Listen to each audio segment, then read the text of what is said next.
ഒരു ദേശീയ പാർട്ടി എന്ന് അവകാശപ്പെടുന്ന ഒരു പാർട്ടിക്ക് പറയാൻ പറ്റിയതാണോ ആ ദേശാഭിമാനിപ്പത്തെ വാർത്ത?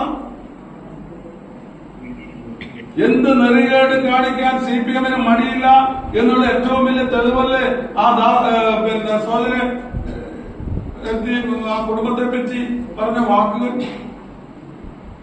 ഇതാണ് CPM-ന്റെ ഭീഷണിപ്പെടുത്തുക, അപമാനിക്കുക, പൊതുജനമധ്യത്തിൽ അവരെ പരിഹാസ്യരാക്കുന്ന ഒരു സമീപനമാണ് CPM സ്വീകരിക്കുന്നത് എന്നുള്ളതാണ്.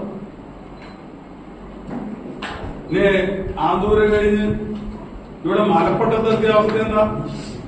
നിങ്ങൾക്കറിയാം മലപ്പട്ടത്തിന്റെ സാഹചര്യം. അവിടെ കഴിഞ്ഞാണ് ഞങ്ങൾ ഒരു സീറ്റിൽ ജയിച്ചു, ഒരേ ഒരു സീറ്റിലാണ് ജയിച്ചത്.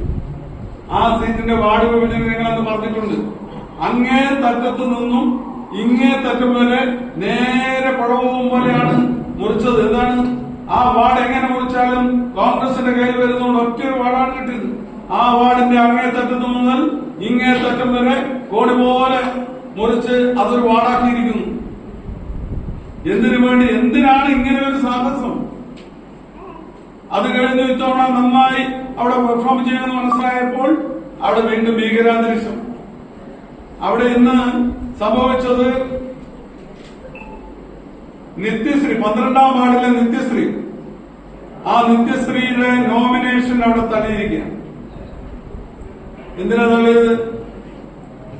ഇട്ട ഒപ്പുകൾ മാറിപ്പോയി. പ്രിയപ്പെട്ടവരെ, ഒരു സ്ത്രീയാണ് നോമിനേഷൻ ഫോമിൽ ഉറപ്പിച്ച് അവിടെ ആള് നിൽക്കുകയാണ്, പേടിപ്പിക്കുകയാണ്. ആ നിത്യശ്രീ നേരിട്ടാണ് ഈ റിട്ടേണിംഗ് ഓഫീസറുടെ മുന്നിൽ ഹാജരാകുന്നത്, ഒപ്പിടുന്നത്. നേരിട്ട് ചെന്ന് ഹാജരായാണ്.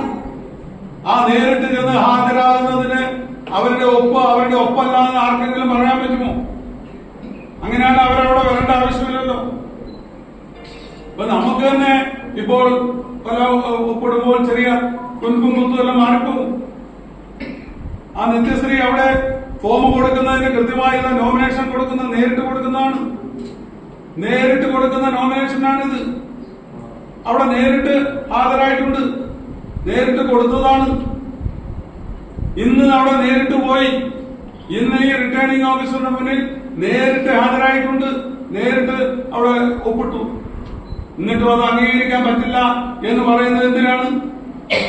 അത് എന്തുകൊണ്ടാണ്? മത്സരിച്ചാൽ എന്താണ് കുഴപ്പം? എന്തിനാണ് ഇങ്ങനെ ഭീഷണിപ്പെടുത്തുന്നത്? വലിയ സ്വാധീനമുണ്ടെന്നല്ല പറയുന്നത്. എന്നാൽ തെരഞ്ഞെടുപ്പിലൂടെ വിജയിക്കട്ടല്ലോ. ഇത് ഭീഷണിപ്പെടുത്തിയിട്ടൊന്നും അല്ലല്ലോ. ഇത് ഈ സ്ത്രീ നേരിട്ട് അവിടെ ഹാജരായ എന്റെ തെളിവാണ്. എന്തിനായി നോമിനേഷൻ തള്ളേണ്ട കാര്യം? ഇതാണ് ഇന്ന് CPM അനുവർത്തിച്ചു വരുന്ന നിലപാട്.